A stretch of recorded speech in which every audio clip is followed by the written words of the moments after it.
Assalamualaikum warahmatullahi wabarakatuh.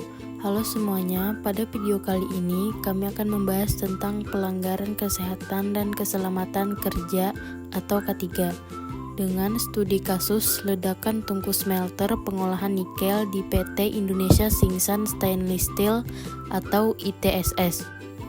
Kami dari kelompok 7 yang beranggotakan saya sendiri, Radina Fitriani, Niki Aryani, dan Vera Handayani Siska Pratiwi. Latar belakang keselamatan dan kesehatan kerja atau K3 merupakan hal yang sangat penting terutama di industri berat seperti smelter. Industri ini memiliki risiko kerja yang tinggi sehingga potensi kecelakaan sangat besar jika prosedur tidak dijalankan dengan baik. Kasus ledakan smelter di ITSS menjadi contoh nyata adanya pelanggaran K3 yang sangat serius. Oleh karena itu, perlu dilakukan analisis terhadap penyebab dan cara pencegahannya. Selanjutnya, K3 adalah upaya yang dilakukan untuk melindungi pekerja dari bahaya di tempat kerja, mencegah terjadinya kecelakaan kerja, serta mengurangi risiko kerugian bagi perusahaan. K3 bertujuan menciptakan lingkungan kerja yang aman, sehat, dan nyaman sehingga proses kerja dapat berjalan dengan efektif dan efisien. Tujuan K3 yang pertama menjaga lingkungan kerja aman, yang kedua proses kerja terkendali, yang ketiga risiko diminimalkan. Selanjutnya, kasus ini terjadi di PT Indonesia Singsan Stainless Steel yang berlokasi di Morowali, Sulawesi Tengah. Perusahaan ini bergerak di bidang pengolahan nikel atau smelter. Kecelakaan terjadi akibat ledakan tungku smelter nomor 4 saat proses perbaikan yang menyebabkan banyak korban. Selanjutnya, kronologi kejadian. Kejadian bermula saat pekerja melakukan perbaikan pada tungku. Namun, di dalam tungku masih terdapat sisa cairan panas. Hal ini menyebabkan reaksi panas yang akhirnya memicu ledakan.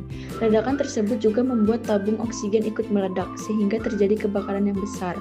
Lalu, ada dampak kecelakaan. Kecelakaan ini menimbulkan dampak yang cukup besar.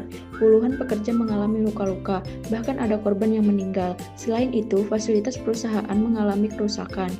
Kegiatan produksi juga terganggu, dan pekerja mengalami trauma akibat kejadian tersebut. Selanjutnya, ada beberapa penyebab utama kecelakaan ini, antara lain tidak adanya identitas bahaya sebelum pekerjaan dilakukan, prosedur kerja tidak lengkap, pengawasan yang lemah, kurangnya pelatihan K3, serta penggunaan alat pelindung diri atau APD yang tidak sesuai. Selanjutnya, pelanggaran yang terjadi meliputi tidak dilakukan penilaian risiko atau risk assessment, SOP tidak dijalankan dengan baik, perbaikan tungku dilakukan tanpa pengamanan, kurangnya koordinasi antar pekerja, dan rendahnya budaya keselamatan kerja.